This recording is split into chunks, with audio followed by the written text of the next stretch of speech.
ஃபாரிங்கிறவங்க கர்மா வாழ்வில் ஏற்படும் தீய பலன்களை எப்படி குறைக்கலாம், அதற்கு வழிவகைகளை அண்ணன் அவர்கள் அறிவுரைகளாகவோ பரிகாரங்களாகவோ செய்கின்ற உதவிகள் போன்றவற்றை எங்களுக்கு நீங்கள் எடுத்து சொல்ல வேண்டும். நன்றி, வணக்கம் அப்படின்னு அனுப்பிவிட்டாங்க.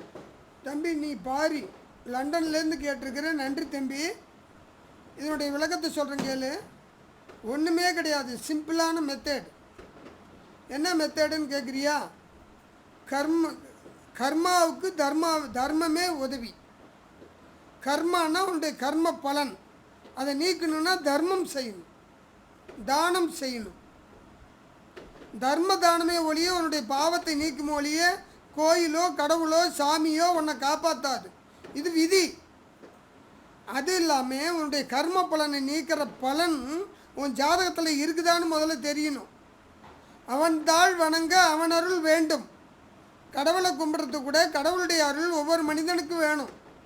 அவன் தாழ் வணங்க அவன் அருள் வேண்டும். உன்னுடைய கர்மாவை நீக்கிற கர்ம சக்தி உன் ஜாதகத்தில் இருக்கணும். அது எந்த கிரகம்னா குருவும் சனியும். உன்னுடைய கர்மா வளர்த்து இருக்குது, அதை நீக்க முடியாதுன்னா சனி வளர்த்துருக்கும். சனி வளர்த்திருந்து குரு உச்சம் பெற்றிருந்தோ ஆட்சி பெற்றிருந்தோ இருந்திருந்தால், குரு கெடாமல் இருந்து உன்னுடைய ஜாதகம் இருந்தால் உன்னுடைய புண்ணியம் வளர்த்துருக்கும். நீ புண்ணியம் செய்கிற யோகமும் கொடுக்கும்.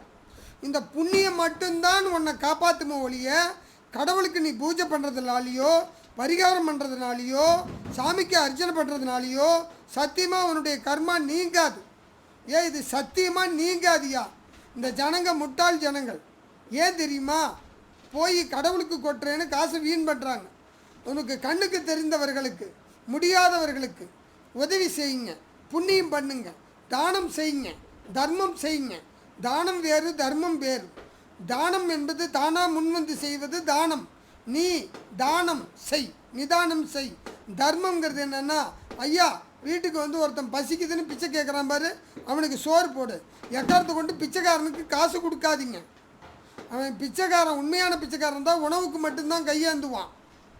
தன்னலம் மறந்தவன் ஞானி, தன்னையே மறந்தவன் பைத்தியம். இவங்க ரெண்டு பேர்த்துக்கும் உணவளிங்க. தன்னையே மறந்தவன் ஞானி, தன்னலம் மறந்தவன் ஞானி, தன்னையே மறந்தவன் பைத்தியம். இவங்க ரெண்டு பேர்த்துக்கும் உணவு கொடுங்க.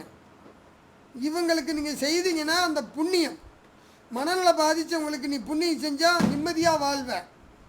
உடல்நலம் பாதித்தவங்களுக்கு நீ புண்ணியம் செஞ்சால் உன் உடல்நலம் நல்லா இருக்கும். இதுவே கர்மா.